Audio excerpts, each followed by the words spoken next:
Bonjour, 50 ans déjà et quel chemin parcouru. DSE9 vous propose de découvrir quelques-unes de ces activités. Aujourd'hui, accompagnés de Stéphane et Mathieu, nous allons parcourir la vallée du Pressoir à la découverte d'une de ses richesses floristiques. T'as eu là? Ah, ça, je crois que c'en est. Regarde, tu vois, ça a les mêmes feuilles basales, on dirait. Hein. C'est là qu'elle va brûler un petit peu là. Ouais, je pense que. Elle est là. Elle est là. Stéphane, peux-tu nous expliquer l'objet de notre présence ici, ce que nous sommes venus y chercher? La communauté de communes du Pressoir a confié à DSE9 une mission d'inventaire de la flore patrimoniale et ainsi que quelques groupes d'insectes. Pour la flore patrimoniale, on passe ici en fin d'hiver pour cartographier la gageie de Bohême. La vallée du Pressoir, c'est un site d'un grand intérêt pour la flore. On a des écrits historiques de plus d'un siècle qui mentionnent des plantes rares dans cette vallée. Donc, certaines ont disparu, certaines sont toujours là et parfois on fait encore des découvertes nouvelles de certaines espèces patrimoniales.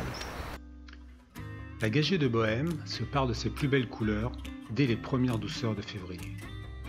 Cette petite liliacée vivace mesure 3 à 8 cm de haut. La fleur a 6 pétales concaves, généralement solitaires, plus rarement groupés par 2 à 4, termine une tige velue mesurant moins de 2 cm.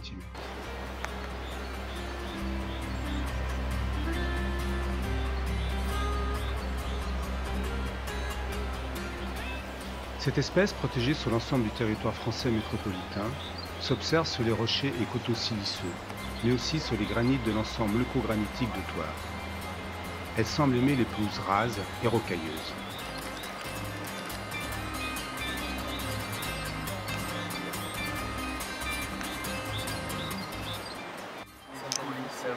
Je vois un peu des Ronfilaverne, je l'ai pas vu encore cette année. Ah oui, celle-là, là, oui.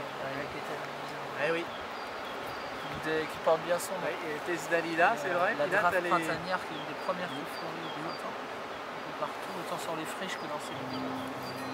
Ah, ça y est, c'est le printemps. Dans un milieu tel que celui de la vallée du Pressoir, il est important de bien s'organiser pour que la prospection soit optimale. Donc là on redescend par le chemin parce que là c'est trop compliqué. On redescend par le chemin, on remonte faire cette petite pelouse. Après on reviendra par le fond et on pourra remonter à ce moment-là ce petit coteau. Ressortir là-haut. Et là c'est juste après on derrière des pelouses à brachypodes là, assez étendues. Enfin des prébois quoi, ça commence à être ouais. des chaînes. 1, 2, 3, 4, 5, 6, 7, 8, 9, 10, 11. 11 belles gagées. 11 baobabs. Celle que tu avais isolée, je vais la Ouais, La comparaison avec les données historiques montre que dans l'ensemble du massif armoricain, Maine-et-Loire, Loire-Atlantique et Deux-Sèvres, les stations de gagées semblent avoir régressé de 50%. La principale cause de régression dans la vallée du Pressoir est l'embroussaillement des pelouses, autrefois entretenues par le pâturage. Ah, il y a un beau biche. Régulièrement, DSE9 participe avec les bénévoles à des chantiers de débroussaillage pour préserver et favoriser la présence de la gageie de Bohême. On termine notre inventaire des gagées, donc on a parcouru toute la vallée du Pressoir. Rive droite à l'allée jusqu'au motocross, on est remonté rive gauche au retour et on a dénombré à peu près 1200 fleurs de gageées de Bohême. Voilà, donc une population très importante. Mathieu, quel est ton bilan de la journée? Oui, nous on assistait là à une bonne floraison. On avait sur les années précédentes, alors c'est variable, il peut y avoir une floraison plus ou moins développée, mais là je pense qu'on peut être satisfait de la journée. On a bien trouvé, on a eu du beau temps, Ouais. On est tombé pile sur la période de floraison, c'est-à-dire qu'on a vu une gagée, je pense que là on est dans l'optimum. On ne pouvait pas avoir mieux, donc très satisfaisant. Une mission à plusieurs. Voilà, puis salariés, bénévoles regroupés, voilà. Comme ça.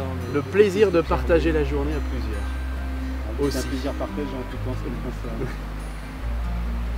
Très bien.